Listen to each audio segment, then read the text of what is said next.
Živijo, sem Matej Cepin in poslušaš 86. epizodo podcasta Goreči grm. Ja, dolgo se nismo slišali. Tale več kot dvomesečni pridah je bil najdaljši v vseh 5 letih izhajanja Gorečega grma.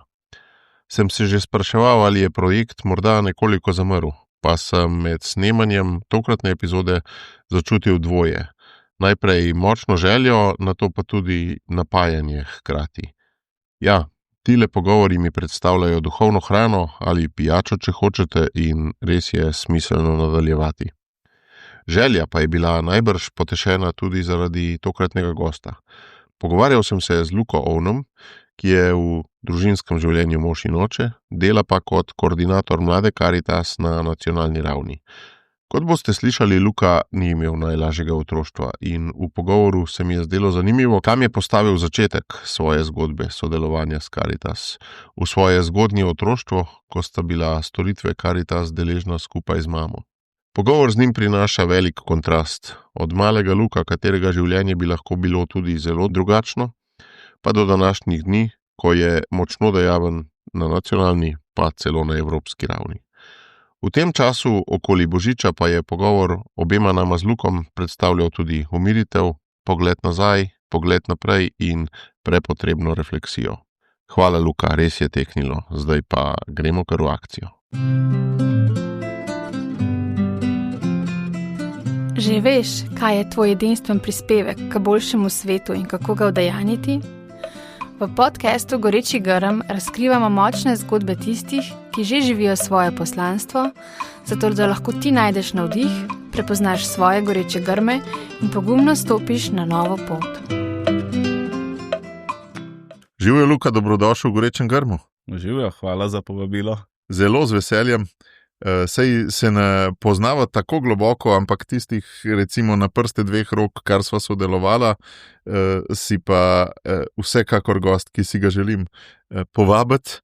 In bom kar začel s prvim vprašanjem, torej poti, po kateri sem te spoznal, ker si deluješ v Mladi Karitas. V bistvu pravzaprav ne vem točno, kakšna je tvoja funkcija v Mladi Karitas, ampak vprašanje je tako mlad pa že Karitas, po katerih ovinkih si prehitil vse une stare mame, ki so glavna ciljna skupina, oziroma kako se je to sploh razvil, da si kot oseba v mlajši dobi ali pa a si že 30? Ja, že. Si že, no, ampak v zgodnjem srednji dobi zaposlen na Karitas. Ja, moja funkcija je v bistvu nacionalni koordinator Mlade Karitas, pa zdaj, kako v bistvu je ta ideja nastala, nekaj je bil seveda moj doprinos, nekaj pa pač, kar se je dogajalo v Karitas tekom let, ampak kako sem pa jaz se znašel v Karitas, je pa kar dolga zgodba. Meni je, ko sem bil še zelo majhen, mi je umrl oče. Tukaj se dejansko zgodba začne. Tukaj se zgodba začne, ja. Wow. V bistvu tako. Sej to si sami izberemo, ne? Ampak zanimivo, da si to kot... Ja. Si zelo zbudil mojo radovednost. Ker to v bistvu potem napelje, mislim, da na vse ostale trenutke, ki so se dogajali pol zadnje 30 letja, ne. Potem sva z mamo prestala v materinskem domu, ker je imela tudi enega partnerja, ki je bil kar nasilen. Jaz sem bil sicer zelo majhen takrat, to sem bil star 5 let, mogoče nekaj tacka, 6, 7. No, to je potem nekaj časa trajalo in skratka, ko je videla, da ni več. Če ni preveč osebno, ta oče pa ta nasilni partner nista bila ista oseba? Ne ista, to je bilo kasneje. Meni je umrl oče, ga sem bil star, mislim, da 1 leto, tako da to je bilo pol 5, mislim, da 6, nekako to mešam vsa ta leta, ampak tam nekje. No, potem se je odločila, da poišče pomoč, ker je rabila neko varno mesto, da se umakne. Drugače sva živela pri moji babici na Dolenjskem. Je rabila tako mesto in takrat je našla Karitas, materinski dom Karitas, takrat je bil še v Višnji gori.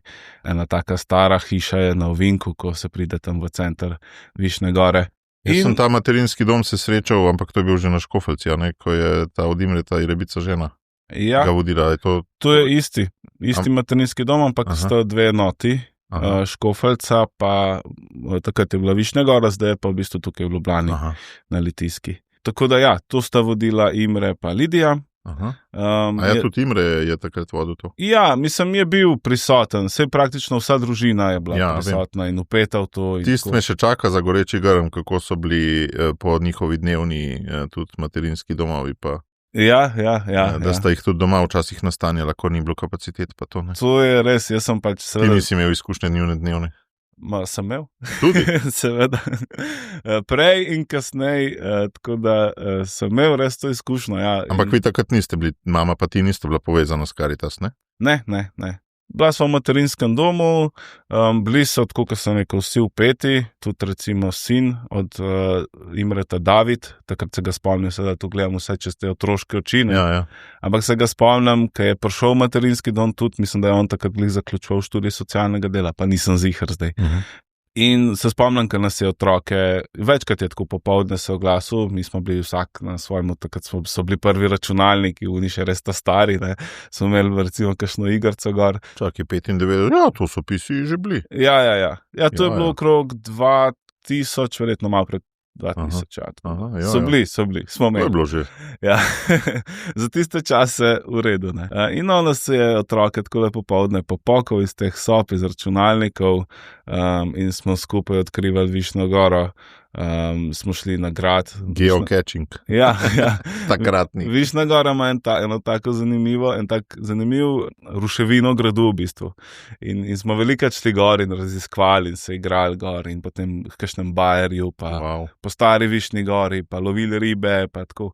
Tako da je bilo res. Mladinski delavec za to. Ja, je bil. Nas je znal potegniti. Sigurno. Sicer nisem nikoli razmišljal, ampak mogoče tudi, ja, da je iz tega tudi pol kasneje se. Ja, vidiš, v Gorečem grmu si se včasih gosti marske oseb spoznajo. Veš. Ja, mislim, da jih je bilo kar veliko. Mogoče lahko rečemo, da je bil tudi to eden od njih. Ja. Po določenem času tudi v materinskem domu se pač program zaključi, ne moreš biti večno tam. In sva midva nadaljevala to pot. No, mogoče še to povem, ja, da smo o tej dnevni sobi, ki si prej rekel. Jaz se tudi zelo dobro spomnim, mi smo se recimo igrali na vrtu na Škofeljci, na Gumnišču, ne, od Imreta pa od Lidije. Smo pozim delali snežake, tudi z njihovimi otroki, še z mlajšimi, ne z Lukatom pa Štefanom. In tega se prav dobro spomnim, kako smo tu sedeli. Skratka, to je bilo tako, da bi bil doma praktično. Ne. Ampak kako se je to zgodilo, da so te taki ljudje, da so vaju sploh našli, pa da so vaju povabili k sebi? To se pa čisto ne spomnim. To pa ne vem, kako je bila ta. Zate je bilo to sam danost, ja. Ki jo otrok sprejme z odprtimi rokami. Tako. Ne vem sploh, kako sva prišla do tam, ampak nekako sva, nekje je pač to informacija najdla. Sej, mislim, da takrat ponudbe glih ni bilo veliko. Ja. Caritas je bil pionir, se mi zdi, na tem področju. Pa še na materinskih domov. Ja.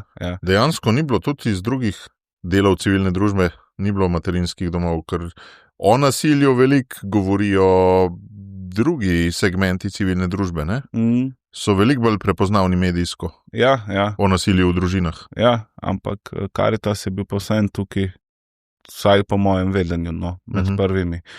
Definitivno pa ni bilo toliko ponudbe. No. Ja, tudi nasilje mogoče ne toliko. Ja, ali pa ni bil toliko zaznan. Ja, to gotovo. Ja. Pa večja toleranca. Ja, večja toleranca.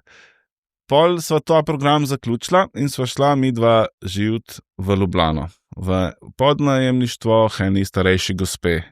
In se spomnim, ona je bila pa tako, tudi me je imela zelo rada, v bistvu, vsaj kakor se spomnim in tudi jaz sem zelo rad njo, ampak enega dne se je pa zgodil, da je ona, midva sva bila na eni bermi, mislim, da od moje sestrične, in je ona pa se odločila, bila je že res starejša, pa mogoče imela tudi kakšne psihične težave, že ne vem čisto točno, ker se tudi nisva veliko z mami o tem pogovarjala, ampak ona se je odločila, da ne bo imela več podnajemnikom in nama ni nič povedala naprej. Samo, ko sva se vrnila tisto nedeljo domov, je bila ključavnica zamenjana in to je bilo to.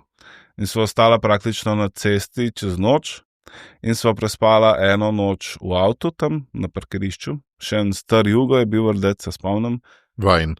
Ja, ki ga je imela mami. Kaj pa stvari? Stvari so bile pa vse noter, nič nisva imela. In tudi ni hotela nič, šele kasneje sva jih s pomočjo policije dobila nazaj, ampak praktično sva ostala brez vsega. Tisto, kar sva imela na sebi. In ti se ne spomniš nobenih znakov, ki bi na to dejanje kdaj nakazovali. Ti si jo imel rad in to je to. Tako. Sam koliko bil to star? To je bilo pa okrog 10, 11, 12, tam nekje. No, tako. To je spomin že kar dodelan. Ja. Se pravi, njo imam tako zelo, se jo spomnim, no? In vsega, kar smo skupaj počeli, in tudi spomnim se, da je bila verjetno, bi rekel zdaj, takrat nisem vedel, zakaj gre, no? Ampak zdaj bi rekel, da je bila mogoče tudi malo, da je imela kakšne težave, no? Ker nek, bi rekel, normalen človek v nekem pogledu tega verjetno ne bi naredil ali pa bi na drugačen način speljal, kakorkoli. Ostala sva tam in eno noč prespala na parkingu v tistem Jugotu, pol naslednji dan naj jo pa vse pozela soseda. To je pa mogoče zdaj še en goreči grm, ker se pa tudi ful spomnim. Še danes vem, kako izgleda, še danes vem, kako je bilo v tisti sobi in kako sem se dobro počutil. Soseda od te gospe? Ja, praktično sva bila pa. Ja, ker sta bila v Jugotu vsi zraven, ne? Ja, in je tudi slišala, ker smo mi trkali in pač nam tam itak pač so videli soseda. Ja. Tako da je bilo kar pestro in tam sva bila pol ene par dni pri tej sosedi, pa sva šla pa enim sorodnikom živeti. Tako da ta gospa, bi rekel, je bila tudi, jo imam zelo dobro spominu, da vzameš nekoga, sicer smo se poznali, ampak kar jaz vem, ne zelo dober, pač tako, ko se sosedje po Ljubljani poznajo, naj je vzela seb in to mi zelo ostaja v spominu. Pol pa sva živela pri sorodnikih na Jesci, praktično do konca osnovne šole, hodil sem tle na Majda Vrhovnik v center. Pri 16 sem se pa jaz odločil, da bom pa tudi postal prostovoljc pri Karitas. Ker sem imel to vez s Karitas, poznal sem Karitas. A si bil na teh animacijah, pa to polet? Ja, tako, začel sem na biserih, na počitnicah biserov. Si bil uporabnik? Ne. Nisem direkt kot animator, nisem bil pa nikoli kot uporabnik, kar je zanimiv. Kako se je pa ta vez ohranjala? Ker ti od materinskega doma naprej mi zdele, se pravi, to je bilo, ko si bil star recimo 10. Ja, mi nisi nič povedal o tej vezi naprej, ne? Pa teh 6 let zmanjka, ne? Ja, ta vez je bila v meni, so bili pa tudi na teh letovanjih eni drugi moji bratranci pa sestrične, ki so bili pa tudi kot uporabniki, pa tudi kot animatorji kasneje, ker je zelo velika družina. In tako da sem skozi nekako imel to na radarju, bi rekel, tudi Karitas je bil. Ne namenoma. V bistvu si imel dober word of mouth. Reče. Besede bližnjih so bile dobre o tem. Tako. In sem tudi jaz takrat šel. Malo hrepenel. Ja. Pa tudi slišal sem, čisto po pravici povem, da je res dober, pa da je veliko piškotov tam. da so donacije in da tam je res neomejeno piškotov, ko so sicer tik pred rokom, tako da jih je treba hitro pojesti. Ja, pa pol novi pridejo. In to je še danes isto, bi rekel. To si ohranil kot koordinator. Kako se temu reče? Del blagovne znamke. Hrana je zelo pomembna pri Karitas, pri Karitas. Tako da pol pri 16 sem začel prostovoljiti pri Karitas, takrat še ni bila mlada Karitas. Ja. In to je trajalo. Ampak te biseri so bili skoraj edina opcija, da si se kot mulj vključil, ali je bilo še kaj drugega? V Karitas mislim, da ni bilo kaj dosti drugega. No. Tako se je začel in pol, ko si za neko stvar navdušen, pa predan, seveda tako kot povsod, tudi na Karitas te povabil še kam drugam. In sem začel pomagati še na Klicu dobrote, v Celju kot logistična podpora, pa še kakšne prijatelje pripeljal. Ampak kako to poteka, da te vključiš še kam drugam? Tako da kar Helena pokliče, ali kaj? Ja, Helena ali pa kdo drug, takrat je bila še Andreja Urhova, pol kasneje tudi Jana Lampetova. Kar veliko te informacije se res dobro nekako izmenjajo na Karitas. Telefonske se uporabi kao klic v sili, rabimo te. Tako. Pa takrat tudi to so pol tudi taki ljudje, ne? Ki se odzivajo na klic v sili, tako kot tvoja gasilska drža na nek način, ki si bil tudi gasilc, ne? Ja, zdaj recimo v tem času, če smo zdaj tam na nekje 2010, pol po zaključku študija, sva se pa z mamo preselila na Dolenjsko. Kaj si študiral? Jaz sem pa študiral, to je pa tudi dolga zgodba. Mora bila še en termin. Ampak najprej po gimnaziji sem se odločil za upravno informatiko. Aha. In po enem letu ugotovil, da to ni zame. Potem sem šel na socialno delo in po 2 letih ugotovil, da to ni zame. In potem sem šel na organizacijo socialne mreže in sem dokončal. In potem sem... V bistvu si se od birokracije bolj in bolj proti ljudem. Ker se mi zdi, da ja. socialno delo je tudi veliko še upravnega pa informacijskega. Ogromno. A ne, ampak so že diši po ljudeh. Ja, čeprav bi mogli dišati po informatiki pa biti za ljudi, ampak ok. Ja. Je obratno očitno. Res je. Pol je pa še malo bolj, ampak še zmeraj je organizirani, ne? Še prav še zmeraj malo strukturc. Malo strukturc še zmeraj, ampak zelo, zelo bolj praktično. Ja. Glih en od razlogov, zakaj sem nehal na socialnem delu, je bil ta, da mi je bilo res preveč uokvirjeno vse skupaj. Smo se mi pregovarjali o terminih, a se reče starejši, a se reče stari, in tu ni bilo prav, in smo imeli pol ure s profesorco diskusijo o tem. Rekel, mogoče bi rajš ta čas. A to je bil ugasli grm. Ja, prav spomniš se te ure kot ugasli grm. Tako, to je inverzni goreči grm. Ja. Je pa vseeno to socialno delo bilo dobro za eno stvar, zato ker sem tam mogel upravljati tudi prakso študijsko. In jaz sem na Biserih spoznal, je bila tudi dolga leta prostovoljka v kuhinji Urška Kelvišar, ki je pa delala kot strokovna delavka v zavodu Pelikan Caritas v terapevtski skupnosti za zasvojene s pridruženimi težavami v duševnem zdravju. In ona je rekla, pa dej, prid k nam na prakso. Ne? In tako sem prišel spet v neko drugo strukturo Caritas, delo z odvisniki, in sem tam najprej opravil prakso, pa sem pa dolg časa delal kot študent tam. Predvsem sem pokrival nočne termine pa vikende, ampak sem bil tako res upet v ekipo, ker tudi tam študente zelo lepo sprejmejo, no? In veliko dobiš kot študent tam. Za formacijo, ok? Tako.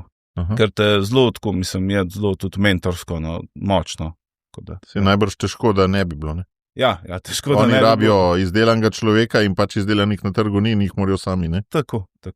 V mestnem času, ko sem to študiral in socialno delo in potem drugam šel, sem še vedno kot študent bil v tem zavodu. Tam sem tudi ogromno dobrih ljudi spoznal, tudi od teh, bi rekel, uporabnikov, ki so bili tam. Enemu sem šel celo za bermo, kot njegov, ne vem, kako se reče. Boter, ja. Tako da je bilo res tako, mislim, se povežeš tudi s tisto skupnostjo, si del skupnosti, kakorkoli, ne. Se praktično si tam del njih, ki si tukaj, oni so skozi tam, ne? Ja, itak. 24/7. Tako da to je bil recimo zdaj naslednji stik s Caritas, pa recimo, da je bila goreči grm tudi Urška. Da sva se mi dva tem pogovarjala v kuhinji na Biserih v Portorožu in sem prišel jaz tako v ta zavod. A ona soseda je bila tudi Caritasovka? Ne, ni bila nič povezana s Caritas. Takrat si se naučil, da ni vse v organizaciji, da je tudi Caritas z malo, ne? Ja, absolutno. Obstaja in da. Caritas je z malo, z veliko, z malo še bolj pomemben včasih. Pa bolj, bi rekel, prepoznaven ali pa... Pa bolj odgovarja na potrebe, ne? Ker je pač neposreden, ne? Tako. Ja, kako pa si pol do zaposlitve prišel? Še zmeraj nama manjka en košček. Še zmeraj nama manjka en košček, ampak še en košček manjka, da sem jaz v bistvu se po študiju preselil nazaj na Dolenjsko, sva šla z mami iz Ljubljane, se pravi, sem bil celo polosnovno, pa celo srednjo tam, pa en del študija, po študiju pa nazaj na Dolenjsko. Stari mami je že pešala in sva šla k njej, da sva skrbela za njo. Takrat sem pa prideš v kraj, ne poznaš ljudi. Jaz sem hodil sicer čez počitnice k njej, ona je živela v eni res stari hiši, 200 let ali pa še več. In mi je bilo zmeraj ful dober kot otrok, ko ima zmeraj kaj za raziskovati. Ampak ko pa prideš v kraj in živiš tam, noben ga ne poznaš, in tako sem jaz odkril gasilce. Ker pač najboljša opcija, ko prideš v en kraj, je, da poiščeš neko društvo, ki tam bo zagotovo našo družbo. Tako da sem najdel gasilce. Ja, če je aktivno, seveda. In animatorje v župniji. Takrat me je tudi župnik takoj povabil, David Jensterle je bil takrat. Mislim, da je zdaj v Bistrci pri Tržiču, no takrat je v Velikem Gabru posojen. A ni v Smledenku? Zdaj je mogoče v Smledniku, da je bil vmes tam, da je zdaj pa že v Smledniku. Ja. On je bil tudi zelo tako, nas je znal mladino kar malo pobrati po domovih, pa vse smo za njega naredili, kar je bilo treba.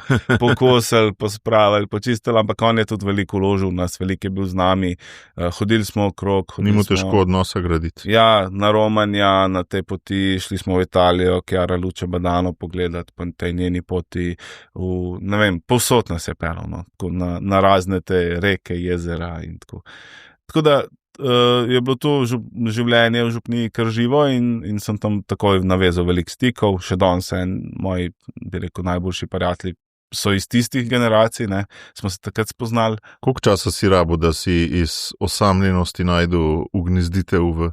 Zelo hiter. Sploh se ne spomnim, da je bilo kaj veliko osamljenosti. Animatorji, gasilci, župnija.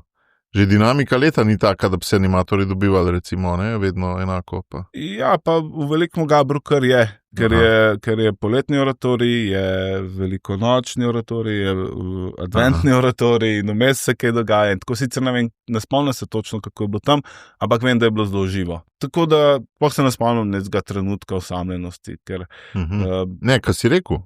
Je bilo. Ti si rekel, da si... Ne poznam ljudi, pa to, ampak očitno nisi toliko mislil, da je to bilo kot nekaj težkega. Ja, ni bilo nekaj težkega. To je bilo bolj v bistvu samo, da moraš en korak narediti, ko prideš v en kraj. Mislim, da bi marsikdo lahko zelo zatraumiral. Ja. Ti pač očitno ti to ful ni, si tak networker. Ne? Ja, očitno. Tako da tudi pri gasilcih sem hiter se najdel, naredil vse tečaje, zdaj sem gasilski častnik, prejšnje leto postal tudi vmes veliko z mladino delal na tem področju. A si še aktiven? Še, v mladinski komisiji na gasilski zvezi sem še vedno, pa tudi kot član gasilskega društva sodelujem na intervencijah in tako naprej. Pri animatorjih pa sem nehal potem kakšno leto po tem, ko sem se zaposlil na Karitas, ker enostavno ni bilo več časa, sem jih pa tudi vodil 5 let v velikem Gabru.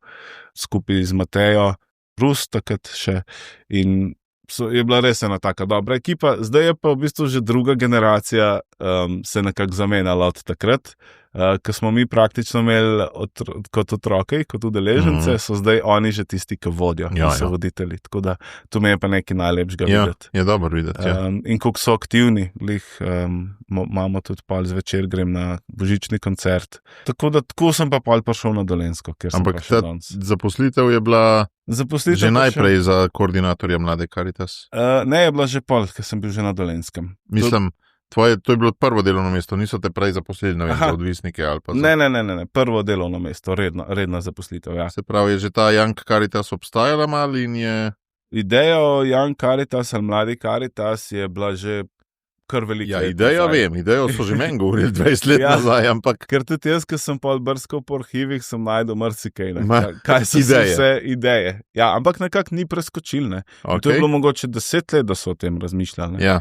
Pa saj so bili tudi mladinski programi ali pa programi, ki so vključevali mlade, tako kot so Biserih ali pa Škofijska Karitas Koper, je imela zelo močno mrežo. Sam niso bili pod isto streho, ne? Niso bili pod isto streho, saj še danes nismo vsi pod isto streho, ampak ni bilo nekega skupnega imenovalca. Ja. In tudi zato mogoče, ker ni bilo nikoli ene osebe v organizaciji, v Karitas konkretno, ki bi se s tem ukvarjala in ki bi pač to pognala naprej, ne. In jaz sem takrat so pa dobili, to je bilo leta 2017, so dobili na Karitas en evropski projekt, takrat vem, da me je poklical Imre in rekel, mi imamo pa en projekt, a bi ti prišel na razgovor, bomo dali ven tole pa tole, ne. In takrat sem prišel, seveda Karitas kot prostovoljc sen vidiš čist drugač, pol, ko gotoviš, ne. Ko gotoviš, stavka nisi nadaljeval. Ko gotoviš, da vse je pač to ful velika organizacija, s ful velik ljudi, ki imajo različne karakterje in da so različni, bi rekel, tudi birokratski postopki, ki jih prej nisi vajen tok kot prostovoljc. Zdaj razumem, zakaj si dober networker, ja? Ja. Ker nisi nič pokritiziral, čeprav bi mogoče lahko bohuje, ne vem. Ja. Nisem del notranje strukture. Ne, ni nič tacka. No, takrat se spomnim, smo sedeli pri Imretu v pisarni, jaz, Jana Lampe, pa Imre, in je on predstavil, da imajo ta projekt in oni si prek tega želijo pa tudi razviti Mlado Karitas, da o tem že dlje časa razmišljajo. In sem prišel tako na Karitas. Po 9 letih prostovoljenja sem se tam zaposlil, to je bilo leta 2017. Koliko mi je ta zgodba zdaj vprašanj porodila? Najprej to, kakšen pečat je v te pustil to, da so vaju jemali po domovih? To bi bilo lahko negativno, a ne, kot travma, nimava lastnega doma, pa mogoče tudi kaj, kar se sploh ne bi zavedel, ali pa bi pol naknadno, ker ti si poročen, imaš tudi kaj otroka, sina? Eno hčerke. Hčer. Najbrž je ta pečat večplasten, no, ampak Kakšen je tisti najbolj močen? Si se zaradi tega odprl ali si se zaradi tega, kako bi rekel, travmiral? Vem, kaj misliš, ja. Pri meni je zanimivo, da se nikoli nisem res tako počutil, da bi bil pa reven ali pa da mi ful nekaj manjka. Kar je ful zanimivo, ne? Ker v bistvu sta pa bila, ne? Ja, v bistvu so pa bila, ful, ne. In včasih se tudi pogovarjam s kakšnimi prijatelji, ali tako pa pravijo, da so se oni počutili, ko so bili majhni, ne, da so ful revni, pa njih doma pa niso bili, ne. So imeli hišo, so imeli zajest normalno, pač vse. Zajest si najbrž tudi imel, ne, normalno. Ali? Ja, se sem imel, ja. Pa tako bi rekel, neke osnovne dobrine so imeli, ne, ker so šli na počitnice recimo na morje. Pač jaz pa res nisem se počutil nikoli tako, kar je zanimivo in sem tudi razmišljal o tem. Ja, kaj ti je dal ta občutek? Ja, kaj je ta občutek, ne? Ali neka socialna mreža, ali kaj? Lahko socialna mreža. Prvo, kar bi lahko bilo, je tudi, lahko bi rekel, da je to nek obrambni mehanizem, ampak po drugi strani pa jaz mislim, da je tudi to, da je bila moja mami res ena taka borka, se še zdaj, ne. Tako z enim pozitivnim pogledom na življenje. In pol, če imaš nekoga tacga ob sebi, se mi zdi, te kar potegne in nimaš tega občutka. Kako pa bi opisal ker to je bil najbrž zelo močen goreči grm, ta njena drža. A imaš kakšno situacijo, ko si jo prepoznal kot borko, ki je bila tebi goreči grm? Recimo, da je nekaj v pozitivo obrnila ali pa ne vem kaj, ne? Mislim, situacije je bilo verjetno veliko, ampak jaz predvsem, tako bi rekel, to je nek njen splošni vtis. Vse tudi vsak pozna, ve, da je zelo tako, zna biti zelo šr, po drugi strani je pa zelo taka ranljiva oseba in tudi przda. In tudi ona, pri njej mi je všeč to, ker ima to, bi rekel, držo ali pa moč, da če se cel svet obrne proti njej, pa ona ve, da je nekaj prav, je vsem za to. Odpornost. Ja, ta odpornost, tudi da si tukaj sam človek, tukaj si sam zgrajen, mislim, se te dotakne, ne da si imun, ampak da vse znaš vidno, da se ne podrediš nečemu, ne. Ja, ker to sta dve skrajnosti, ne. Po taki težki izkušnji lahko, da tudi zgubiš občutek, ne. Ja. Se pravi, da sploh ne čutiš. Ja, ampak v tem primeru ni tako, ker vem, ker tukaj sva se veliko pogovarjala in vem, da čuti, se tudi sama pove, da čuti in tako. Ampak enostavno. A bi pa lahko rekel, da si odpornost dobil? Ja, po mojem to odpornost pol, kaj dobiš. Kako se pa pri tebi kaže ta odpornost, recimo zdaj? Se kasneje zasekiraš, mislim, se te kasneje kakšne stvari, kdo že vzroji, ti pa, ma ne, to bomo, ali a veš, da nisem nikoli razmišljal, ampak zelo možno, da je tako. Ker sem tak človek, da načeloma sem po mojem zelo miren in imam občutek vedno, da situacija je rešljiva. Eno tako temeljno zaupanje. Ja, temeljno zaupanje, da bomo pač rešili kakorkoli, na koncu bo rešili.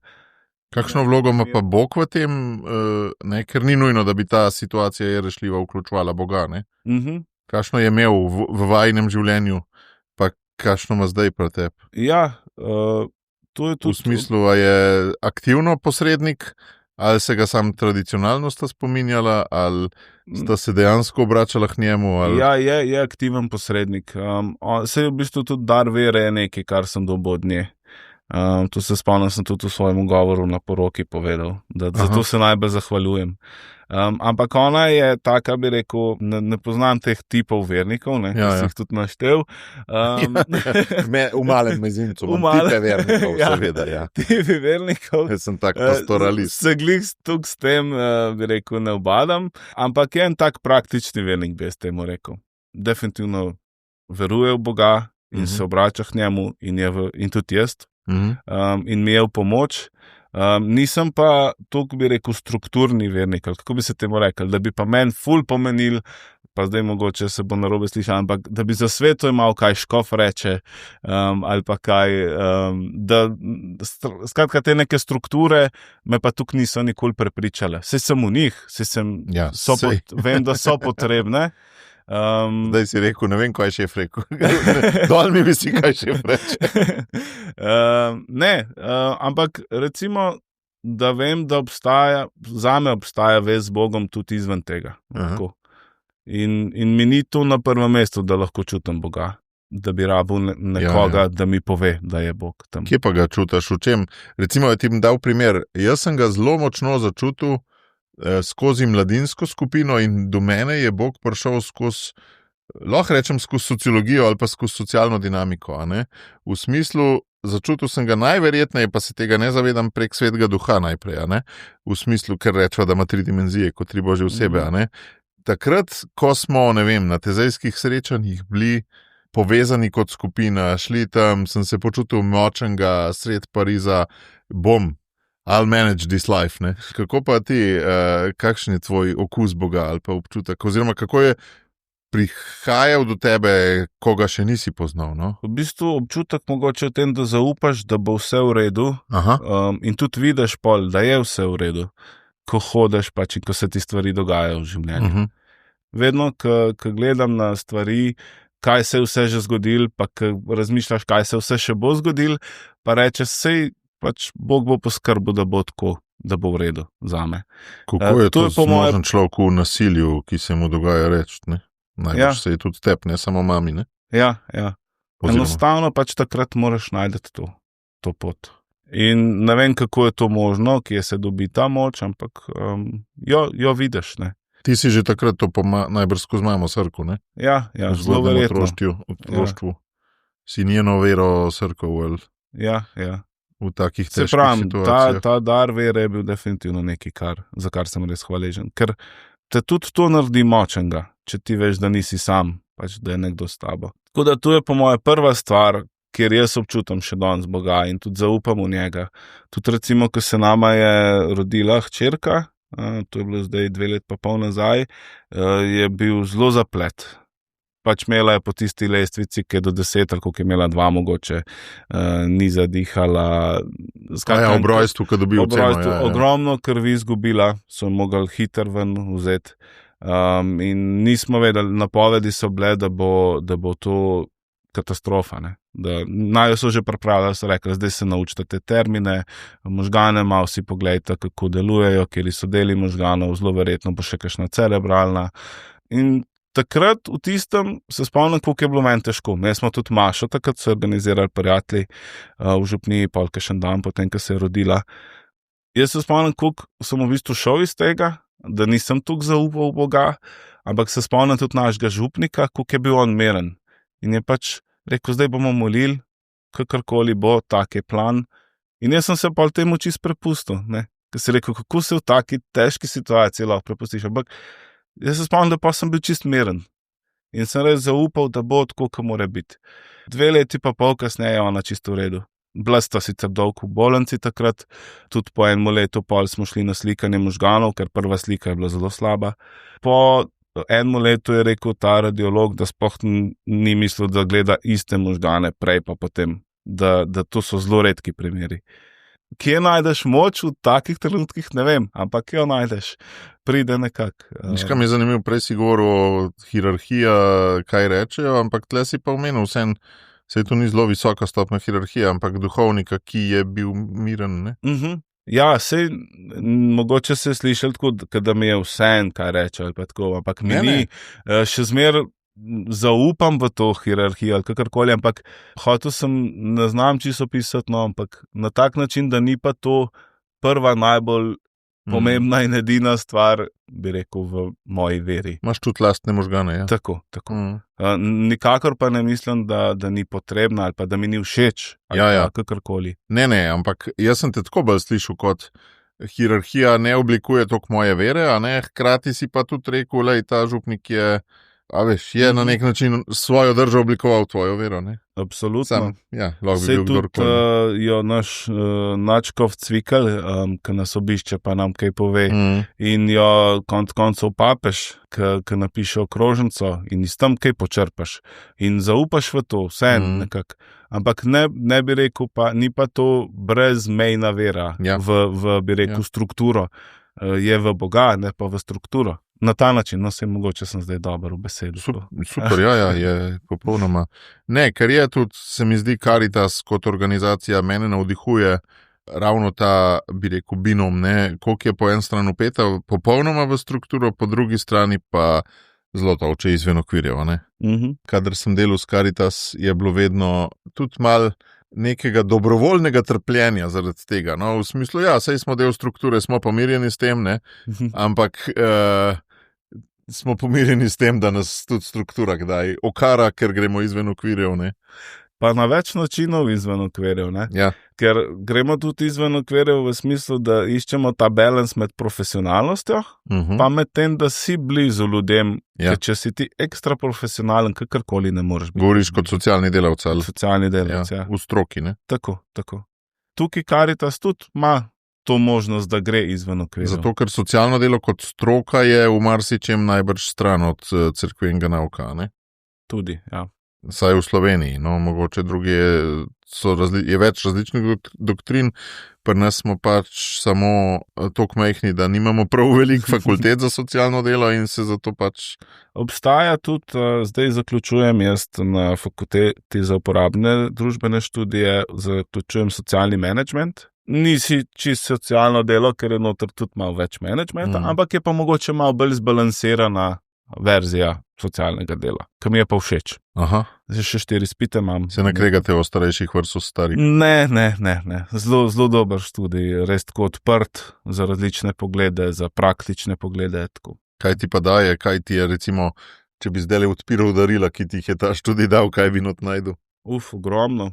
Od znanja zgodovine, kako se je tudi slovenski jezik razvijal in... Kam pa to veze? Ja, zanimivo, ne. Moderna zgodovina je tudi eden od predmetov. In tudi, bi rekel, se ne, da me to ful zanima, ampak sem pa tako, rad pa vem take stvari. Pol, kako recimo, od tega, kako narediti nek poslovni načrt, do tega, kako narediti statistiko nečesa, analizo. Res taka širok spektr znanj, prepletenih med, bi rekel, ekonomijo in socialo. In mislim, eden od predmetov, ta moderna zgodovina Slovenije, se mi je zdel tako zelo zanimiv, res. Pa mogoče tudi zaradi profesorja. Dr. Valentinčič je bil. Ja, še danes se spomnim in so mi ena najbolj zanimivih predavanj bila. Mogoče sem jih tudi zato omenil.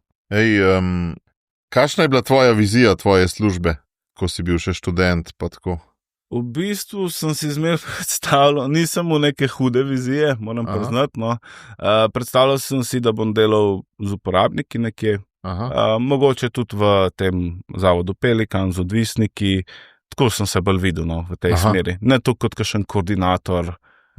In tu sem tudi zelo pogrešal, ko sem prišel na Caritas, kot koordinator. Bi bil rad bolj blizu preizkušanim ljudem. Ja, bolj in sem nekaj časa je kar trajal, da sem to nekako sprejel.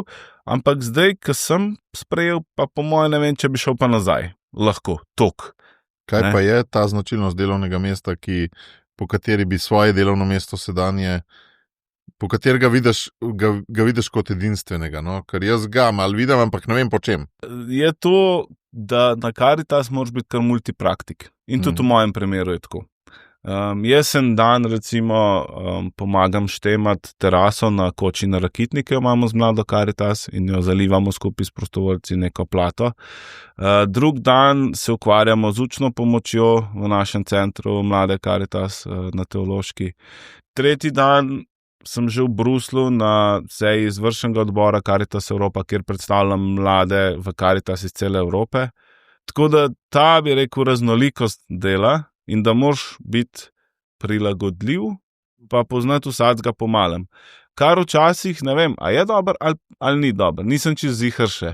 Ali je dober, da se vseeno po nekem času nekam specializiraš, verjetno je, ampak dokler ta čas ne pride, imaš pa zelo veliko možnosti za ustvarjanje in raziskovanje in tako. Žiga Turk je v mojem podcastu govoril o T-znanju, T-knowledge, ne, se pravi, da črka T ima horizontalo, ne, kjer je širina, ne, in v eni vertikali od te širine si pa zelo, zelo poglobljena, ne, in moja izkušnja je bila tudi taka, mojih prvih letih na mladinskem cehu sem več dal na širino kot na, se pravi, v teh, kot si zdaj ti, sem dajal še več na širino kot na globino, a ne, potem sem pa določene stvari mogoče začel poglabljati, čeprav najbrž se da pa tudi sočasno to dvoje delati. Ja, saj po eni strani je sreča, kdor ima to možnost, da jo lahko sploh izkoristi.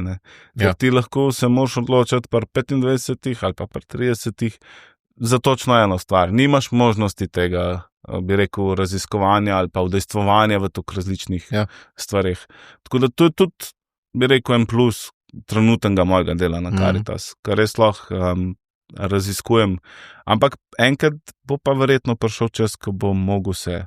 Tu že narekuje pač sama struktura dela, ne moraš vedno samo povsod malo, pa malo moraš se pač enkrat nekam specializirati. Kaj pa, če je ta specializacija ravno specializacija v mlade, zato ker jaz pa ravno to prepoznavam pri tebi. Ti si najverjetneje na Karitas eden od redkih specialistov za prostovoljce pod 30. Kako jih motivirati, upravljati? Ja, ekipa je kar rasla, tudi ekipa po škofijskih Karitas, izjemno delajo na škofijski Karitas Koper, Jan Karitas Koper, ki ima sicer sedež v Ajdovščini, tam je Tatjana Rupnik, s katero sva midva že, še to nisem prej povedal, da 2016 smo bili mi pa v Franciji na regionalni konferenci Karitas Evropa, nas je Jana pelala, ker so tudi bili povabljeni, da pridejo uporabniki različnih storitev Karitas, če se tako strokovno izrazim. Skratka, tisti, ki so vključeni v programe, da pridejo tudi, da jih pripeljejo sabo na to regionalno konferenco. In bila je v Lourdu, takrat 2016, in sva šla, takrat se spomnim, šli smo, en kombi nas je šel, Jana Lampe, Lojzi Štefan, potem en fant kot odvisnik bivši, pa sem šel jaz kot nekdo, ki je bil v materinskem domu, šla je Jožica Ličnova, takrat ravnateljica škofijske Karitas Koper, in pa Tatjana Rupnik, ki zdaj še danes v bistvu vodi mlado Karitas na škofijski Karitas Koper. Tako da ona je tudi ena od tistih specialistov, nisem čisto sam v Karitas, in so tudi še drugi, ki so zelo dobri v tem. Je pa res, da mogoče sem se jaz pa najbolj poglobil to, pa specializiral, da sem imel tudi možnost, pa čas, pa resurse, da mi je to sploh uspelne. Ja, da so ti dali prostor, da si to naredil. Mogoče sem še to, da na tej regionalni konferenci je bilo tudi za mlado Karitas v Evropi en prelomen trenutek, ker takrat med eno pauzo so eni mladi iz, mislim, da Francije, Avstrije, Švice so bili tudi tam in so med eno pauzo na mizo stopili in so rekli, mi hočemo biti bolj vključeni v Karitas in hočemo bolj tudi soodločati. Kaj, prav drali so se? Ja, prav kot nek aktivističen nastop je bil. In kako je to v katoliških konferencah sprejeto? Pa je bilo v redu sprejeto, ker glede na to, da je bila potem naslednja konferenca, oziroma čez 2 leti konferenca je bila v Gruziji že namenjena vključevanju mladih. Se pravi, cel bi rekel, ta del, ki ni statutarni, je bil namenjen, ker vedno je še ena tema zraven, je bil namenjen vključevanju mladih. Strukturni pa tematski del. Tako. In ta tematski del je bil namenjen vključevanju mladih v Karitas. Istega leta je bila na Dunaju, potem to je bilo spomlad, v jesen je bila pa na Dunaju konferenca, ki je bilo, mislim, da nekaj čez 100 mladih ali pa predstavnikov mladih v Karitas iz vse Evrope, in smo tudi podpisali deklaracijo o vključevanju mladih v prostovoljstvo, in to je bil nek začetek na evropski ravni vključevanja mladih v Karitas. Ampak ni noro, zdaj ko razmišljam, zakaj imamo najbrž vsi v Sloveniji, oziroma povej mi tudi, kako je druge v Evropi, sliko, da Karitas so pač stare mame. Kako je ta slika pokvarjena, zato ker pač v čist filozofiji je Karitas 1/3 našega krščanskega življenja, pač ne nujno organizacija Karitas z veliko, ampak z malo, ne? In kako da, to bom zdaj tako aktivistično rekel, ne? Kako da so Karitas z veliko okupirale stare mame v naših glavah, ne? Pa niso, one so po moje edine, ki se jim da, oziroma kako je to v Evropi, pa kakšna je tvoja slika tega bila in je zdaj? Ni tako pokvarjena ta slika konc koncev, vsaj za Slovenijo, če zdaj govoriva, ker še zmeraj bi rekel, polovica prostovoljk v župnijskih Karitas je zagotovo starejših gospa, pa mogoče še malo več. Potem, ni več. Potem so recimo te v srednjih letih in pol, jaz gledam recimo iz poročil, ki jih gledam, okrog 2000 je pa takih, ki so do 30. In to številko tudi mi komuniciramo kot mlada Karitas. Ne. Tako da ni čisto pokvarjena ta slika. Ampak, če pa gledaš 2000 je 1/4 skoraj. Ja. Ampak, če gledaš potem, koliko ur naredijo ta mladi, pa koliko gospe, je pa najbrž ur, ne vem, 6% najbrž mladi naredijo, ne več. Ja, zagotovo starejše gospe več. Ja. Razlog je pa v tem, v življenju. V življenju. Ja. Starejše gospe in gospodje, da nama krivična, imajo. Ne, jaz pa ne doživljam, da sem krivičen. Pač. Ampak da tudi se mi zdi prav, da tudi omenjava, ker je Karitas, tako kot si rekel, če jo tudi mi komuniciramo skozi kot neko ukalupljeno, pa samo to, ki je starejših prostovoljk, potem itak to sliko razširjamo še bolj. Je to, ampak je pa tudi mnogo več. Ne. So v Karitas mladi, je v Karitas srednja generacija, je Karitas, so zavodi, so materinski domovi, domovi za starejše, komune za odvisnike, delo z brezdomci.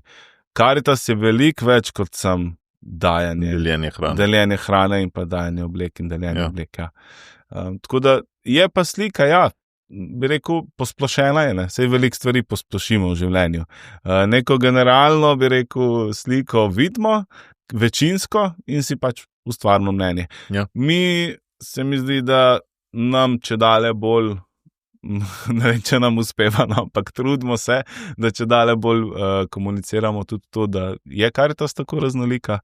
Ja, se pravim, ne vem pa čisto, koliko smo pri tem tudi uspešni, ampak upam pa, da bomo. Ne, tako bom rekel, jaz, ker vas poznam, v bistvu zaradi svojega delovnega mesta imam to sliko pestrosti. Če bi pa sam skozi župnijo gledal, pa ne bi imel, ne? Ja, in tudi veliko ljudi mi to reče, ne. Vse res, pač, ko gledaš župnijo, vidiš starejše gospe, ki delijo tiste pakete hrane, ne. In v Karitas na splošno se mi zdi, da veliko stvari naredimo, njih pa tukaj ne skomuniciramo. Dober, kot recimo druge organizacije, ki naredijo v manjšem obsegu, ampak dobro to predstavijo in konec koncev za neko publiko je to na koncu najbolj važno, ne. Kaj se vidi. Si pa ti tudi predstavnik mladih v Evropi, ali kaj? A sem prav razumel, da je Evropski odbor kot glavni od Karitas Evropa, ta glavni organ izvršilni, in da si ti noter eden ali edini predstavnik mladih? Eden, ja. Se pravi, koliko je članov vsega odbora, pa koliko je mladih od tega? Članov je okrog 10, zdaj čisto točno številka ne vem, ker je tudi blagajnik, ampak recimo okrog 10 in jaz sem eden od teh 10. Pa koliko je mladih od teh 10? Jaz sem edini mladi. No, vse, kar si rekel, eden od.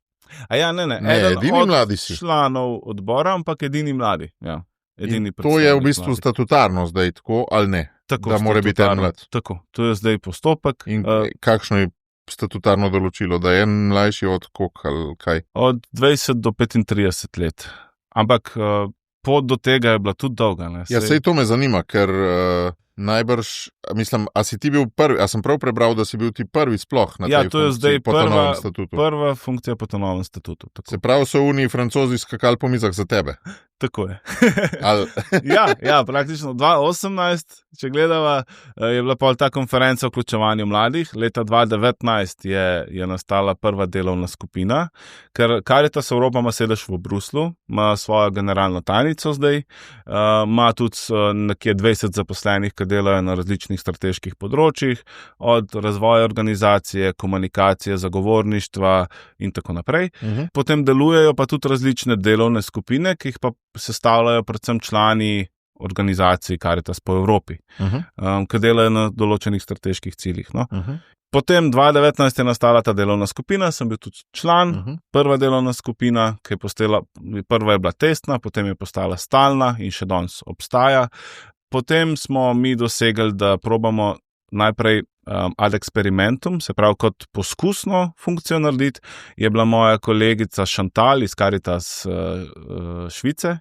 Ona je skakala po mizah. Ona je bila ta prva poskusna funkcija, da je predstavnik mladih v tem. Mene zanima, če so oni, ki so skakali po mizah, pa sploh kaj dubelj na koncu, ste vse drugi pobrali. V bistvu, ja, dubelj so, iz mladinske perspektive so dubelj, nisem jih pa veliko več.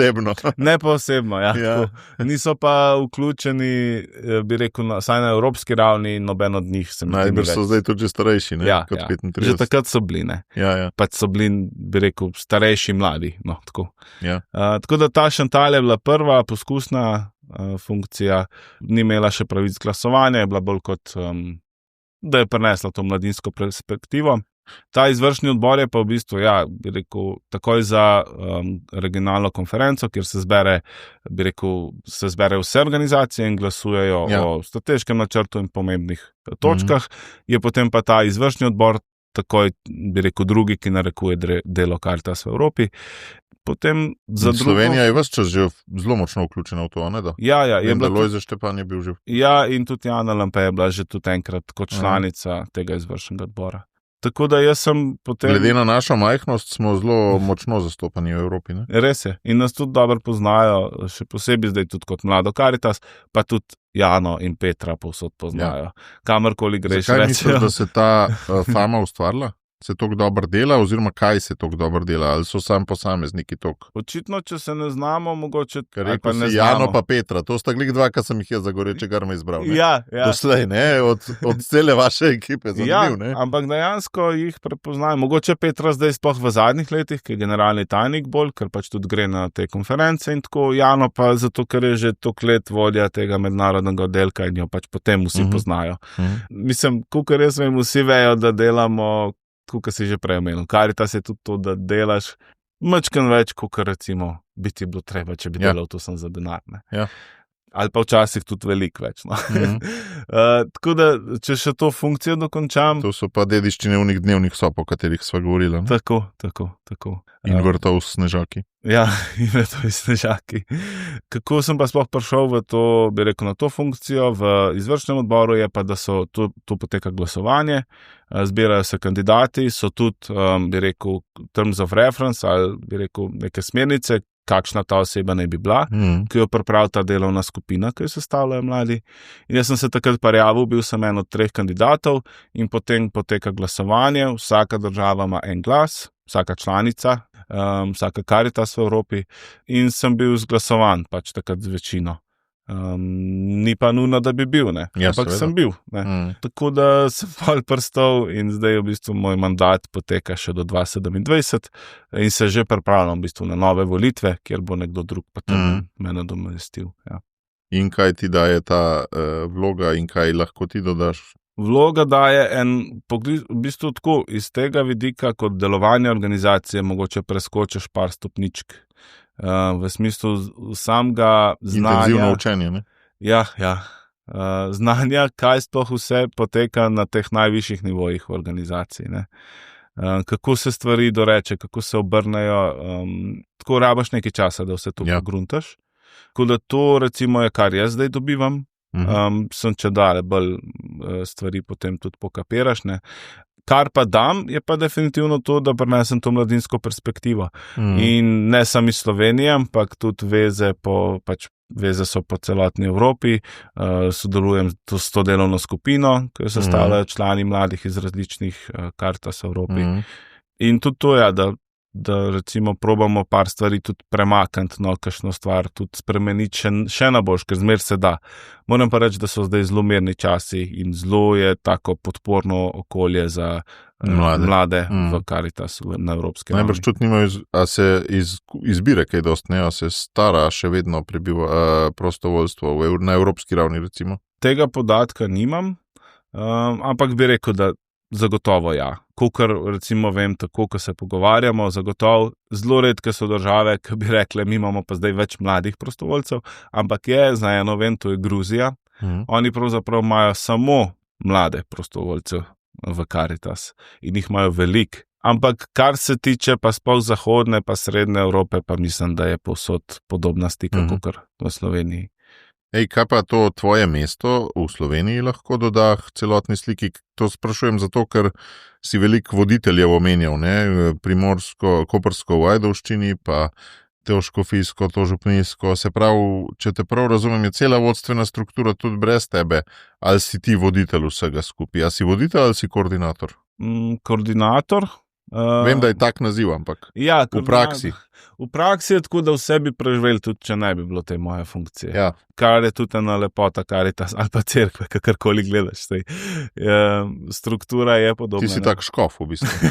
Ja, jaz sem škofovska konferenca. Ja. Mi smo v bistvu škofovska konferenca s temi.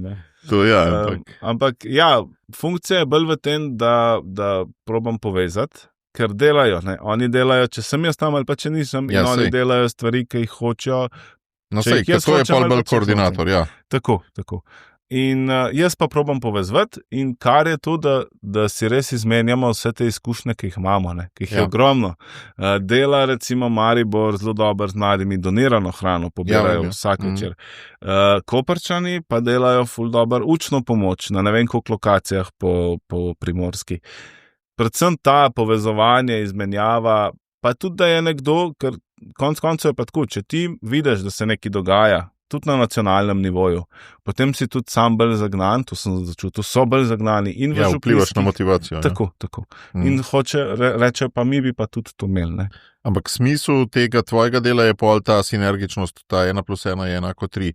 Tako v motiviranju, kot tudi v pretoku idej. Ne? Tako. In kako opazaš recimo že kakšne sadove, zdaj si že vsem koliko let, je ne par let, ne? Ja, tu je kot koordinator sem od 2017, se pravi, to zdaj 8 let, ampak stvar se še zmeraj razvija. Ne?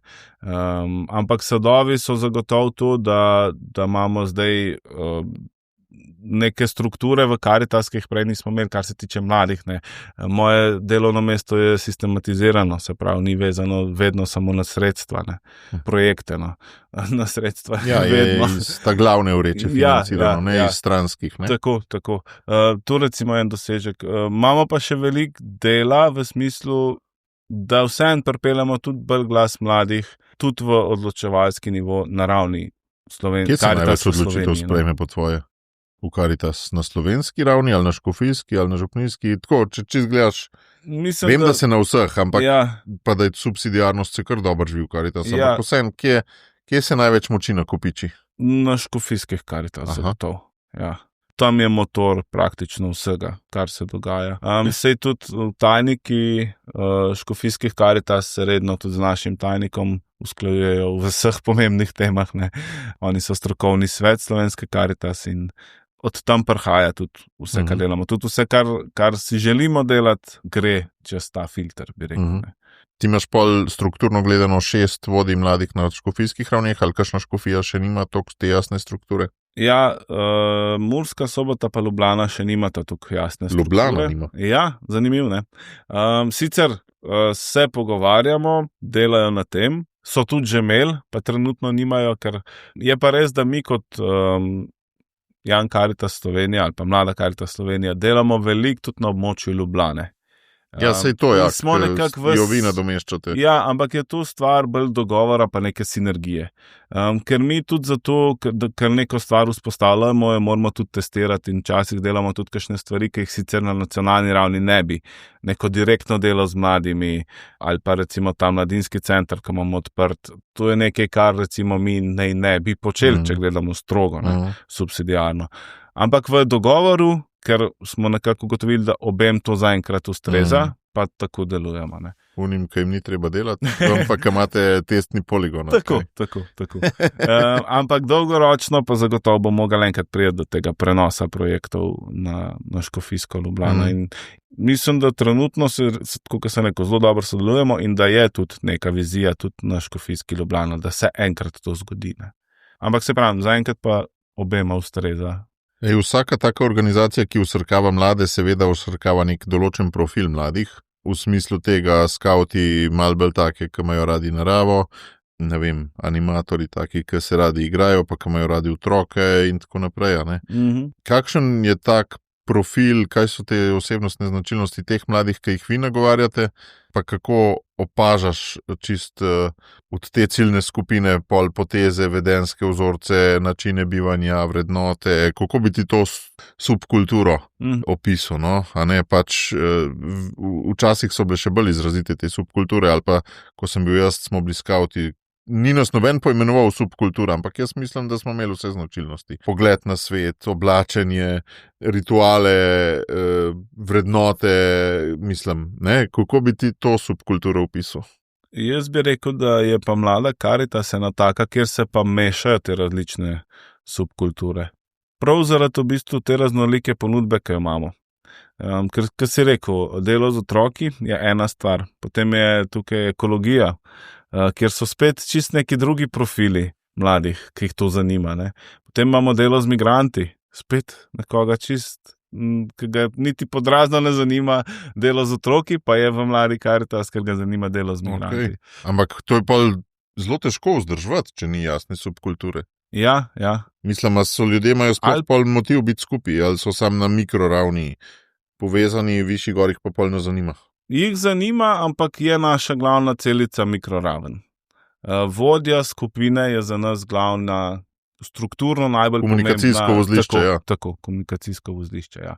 Ali je to vodja tedna na Biserov, ki poveže to skupino vsako leto novo, ali je to vodja 10 prostovoljcev povezani preko telefona, ali je to vodja šiviljskih delavnic. Skratka, te vodje so za nas zelo pomembni in da njih razvijamo in da z njimi komuniciramo. In jaz primarno, kar se tiče dela Young Caritas Slovenija, z njimi komuniciram in pa naša ekipa. Oni potem oblikujejo to skupino, ja.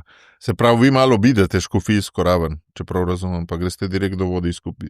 Do tistih, ki so za vas ključni, zato ker znajo mlade aktivirati. Ja, zdaj govorim predvsem na ravni, kar delamo mi na Young Caritas Slovenija.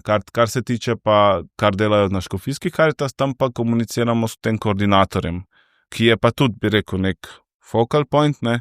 In pol on naprej skomunicira.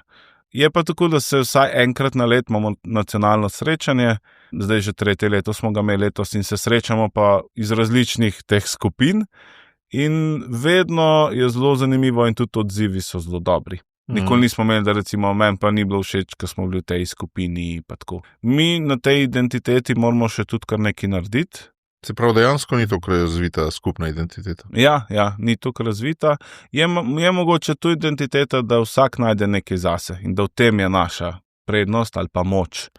In da se vsak tudi počuti, da lahko s svojim talentom, kjer ga koli ima, nekaj prispeva v to skupno dobro. No, ampak če si iz Kopra, boš težko delal na doniranih hrani, pa se v Maribor vozil. Zavrženih hran. Ja, težko, lahko pa razviješ kaj v Kopru podobnega. Vem, ampak kaj si rekel, da najde, ne? Težko je zaradi mobilnosti, ne? Ja, ampak imamo pa prostovoljce, ki recimo so v Mariboru na doniranih hrani, pa študirajo v Ljubljani, pa so v Ljubljani na kakšnem drugem programu. Tudi tako recimo deluje. Tako da ja, ampak mogoče v čem se pa razlikujemo, pa kar je neka naša skupna identiteta, je pa, da je na prvem mestu pomoč ljudem ali pa sočloveku. Ni na prvem mestu, seveda je posledica vsega tega, kar vlagamo v te mlade, je to, da tudi gradiš sebe, ampak z vidika, bi rekel, identitete je pa prvo to, da pomagaš bližnjemu, ne? Ker pri skavtih ti najprej pač si tam zato, da gradiš sebe, ne? Svojo osebnost. Ne? Čist zares je največkrat motivator skupina. Ne? Tako. Ja. Sej tudi tukaj mogoče, ne? Tudi tukaj, ja. Ali pa katoliška mladina, ne, če gledamo, v čem smo si različni, ne, si tam zato, ker pač, ja, je neka skupina ali pa hočeš poglobiti odnos z Bogom, ampak ja, spet je tam neka skupina, se začne pa konča se verjetno pri skupini, pa v tem, da se v tem, kjer si v tem okolju dobro počutiš, pa da so taki ljudje tam, ki te sprejmejo, ne. Zdaj, ko smo glih v tem predbožično-božičnem času, greva počas proti zaključku, kje se po tvoje v teh skupinicah največ rojeva Jezus, oziroma kje so tiste štale, ki jih teli prostovoljci doživljajo, pa kaj je tisto presežno, pol noter imaš kakšno konkretno situacijo, zgodbo? Vedno takrat, ko je najtežje, se skupina tudi najbolj poveže. Ali je to na letovanjih, smo imeli recimo kakšno leto res težke primere otrok, v smislu njihovih zgodb in njihovega vedenja posledično. In tiste skupine, tisti tedni so bili najbolj povezani. Ko se zgodi, ne vem, romanje na Brezje, ko je res težko včasih, ko je najbolj vroče, ko moraš deliti isto vodo, te na koncu to najbolj poveže. Tako da povsod tukaj se rojevajo te Jezusi, ne? So te štalce. In so potrebni konc koncev, zato da zgradiš to skupino kakorkoli. Ne? Brez tega... Ne bi bilo tistega lepila, ne? Ne bi bilo tega lepila, ja. ko pa pogledaš nazaj v svoje življenje, pa mogoče predvsem s fokusom na delo, ampak ne zgolj, kaj je tista zaključna največja hvaležnost, ki te preveva zdaj tudi ob koncu leta? Kaj je tisto, kar ti res ogreje srce? V bistvu vsi te ljudje, ki so verjeli vame, ali pa ki so mi dali priložnost. In tu se mi zdi tudi zelo pomembna zadeva. In tudi jaz se vedno trudim. Tudi vsak, ki me pozna, ve, da jaz zelo redko iščem slabe stvari ali pa najdem slabe stvari v nekomu. Vedno bom najdel, tudi če je nekdo najbolj na tapeti, bom najdel nekaj pa zaradi česar pa mogoče dajmo mu priložnost. Ne. Zelo se lahko in tudi sem prepričan, da moje življenje se je tako obrnilo zaradi teh priložnosti in zaupanja, da neki boš zmogel. Lahko je to od tistega klica od Imreta, do tega, da se je sploh porodila ta ideja, do tega, da sem prišel na Karitas Evropa. Velike teh, mogoče so to tudi te, goreči grmi, ki dajo ti to priložnost. Ne. Te tudi navdahnejo konc koncev, ampak tudi verjamejo vate, da boš to naredil.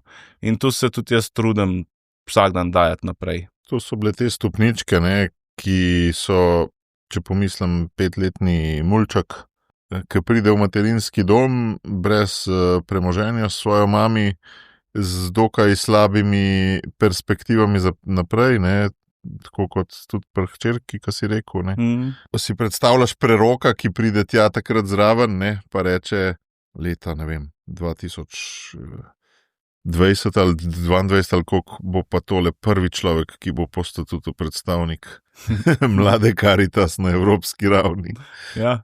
Kakšne občutke prebudi v tebi ta kontrast, če bi temu 5-letniku prišel ta prerok?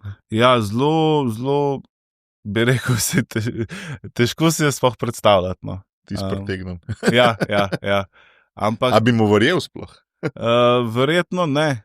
Ampak velikrat to, kar verjamemo, tudi prispeva k temu, da se to tudi dejansko zgodi. Ne. Sej, mislim, da je v psihologiji... Mogoče si mal verjel, ne? Ja, mogoče sem mal verjel. V psihologiji mislim, da je prav termin samoresničljiva napoved. Ne vem, če si že slišal. Ja, tudi... mislim, ne znam ga definirati, ampak mi zveni znano. Ja, tudi za otroke, recimo, tako laboratorijih vedno, ali pa po skupinah, vedno je kakšen, ki je pa mačken ven štrline. Pa vedno, tudi pri nas smo imeli v skupinah, vedno je bil on na tapeti v tistih večernih evalvacijah.